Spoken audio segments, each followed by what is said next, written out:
En este videotutorial vamos a explicar cómo realizar de una forma personalizada nuestro plano de carpinterías.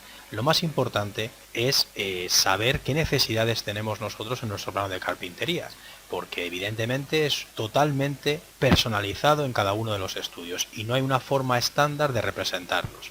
En nuestro caso necesitábamos este tipo de plano de carpinterías, donde nos interesa representar, por supuesto, la vista en alzado de las puertas y luego en la esquina izquierda un recuadro donde nos marque la tipología de puertas y la variante de esa tipología. Y luego en la parte derecha, pues fijaos que nos interesa pues ciertos renglones que nos aporten información de esa puerta. Fundamental el renglón que nos habla de las unidades y luego hay otros renglones que pueden estar rellenos o pueden estar vacíos. Pues vamos a ir viendo cómo lo hemos realizado. Desde luego, muchísima gente para hacer planos de carpintería utiliza componentes de leyenda. Y en nuestro caso, una de las características que tiene nuestra forma de realizarlo es que no utilizamos componentes de leyenda, sin embargo lo que hacemos es utilizar componentes de detalle, que al fin y al cabo no es lo mismo. Si hubiéramos utilizado un componente de leyenda, nos tendríamos que haber ido a la ficha Anotar, Grupo Detalle, dentro de componente de leyenda, y el programa lo que nos permite es, dentro de todas las familias de puerta que hayamos construido, nos permite representar su vista de alzado o su vista de planta y así ir generando, pues por ejemplo, si yo genero ahora otro componente de leyenda, pero a este, por ejemplo, le digo que no es la de 72, sino que es la de 82, pues evidentemente lo que hace es representarme la vista de alzado de esta puerta. ¿Cuál es el problema? Para mí el primer problema es que si en un proyecto tenemos muchísimas tipologías de puerta, pues oye, si lo hacemos mediante la herramienta componente de leyenda, tendríamos que tener una tipología por cada puerta que esté colocada en el proyecto. De manera que al final el desplegable de puertas podría ser enorme.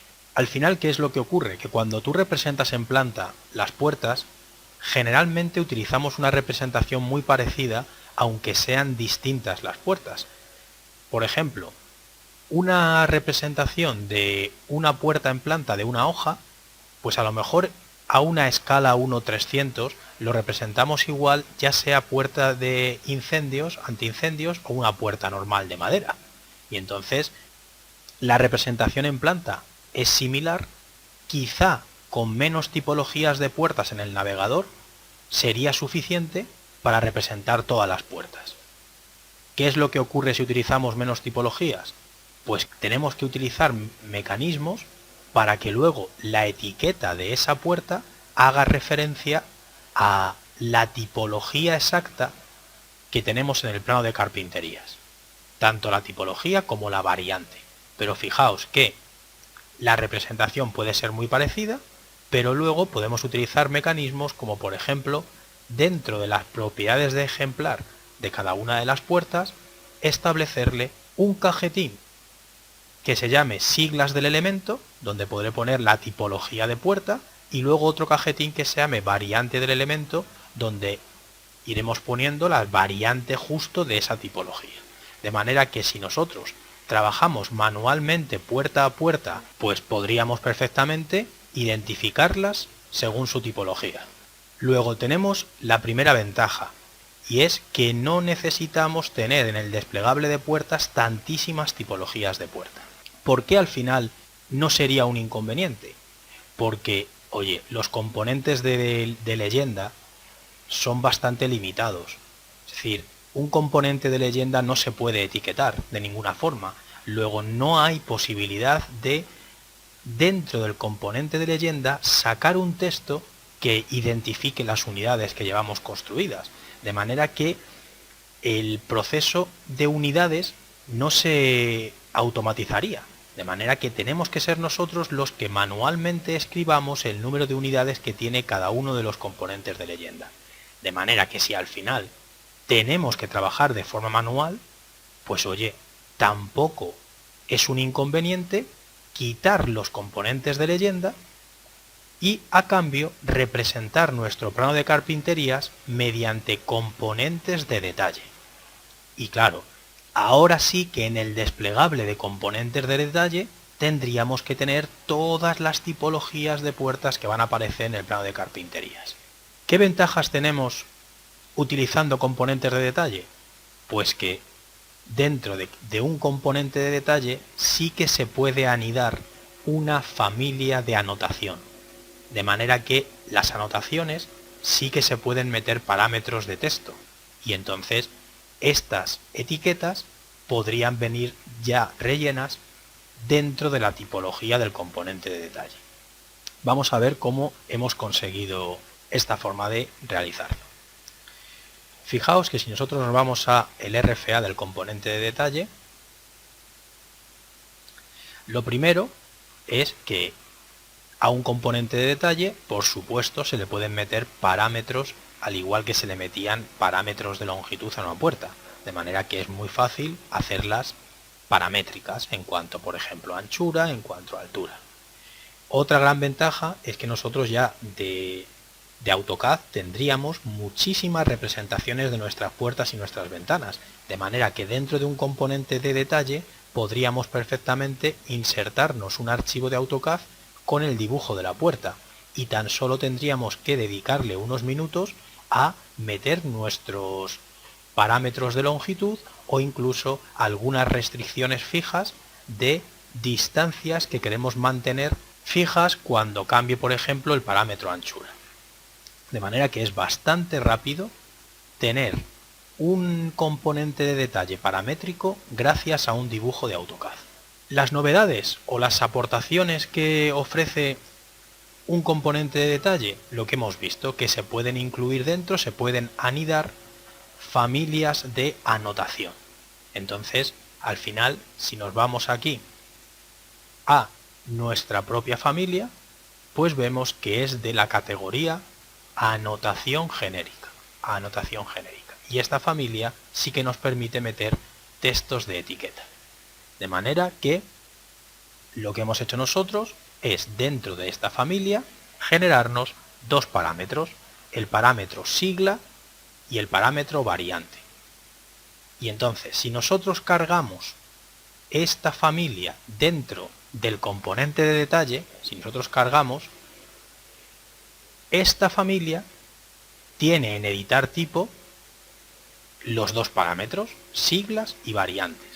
Pero ¿qué es lo que pasa? Que nuestro objetivo es manejar el valor de estos cajetines desde el componente de detalle.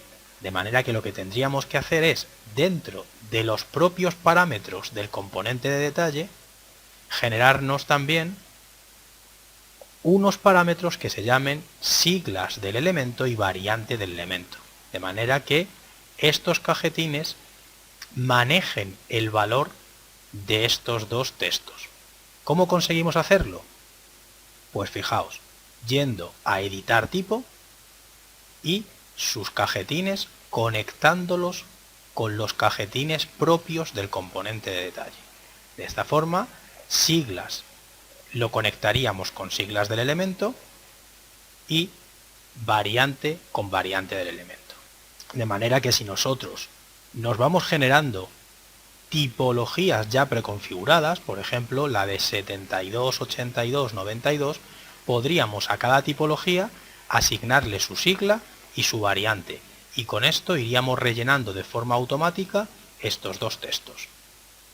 Algo parecido ocurre con los 5 renglones que, por ejemplo, en nuestro caso necesitamos para representar los planos de carpintería. Lo mismo, al fin y al cabo, es una anotación que tiene un texto de etiqueta.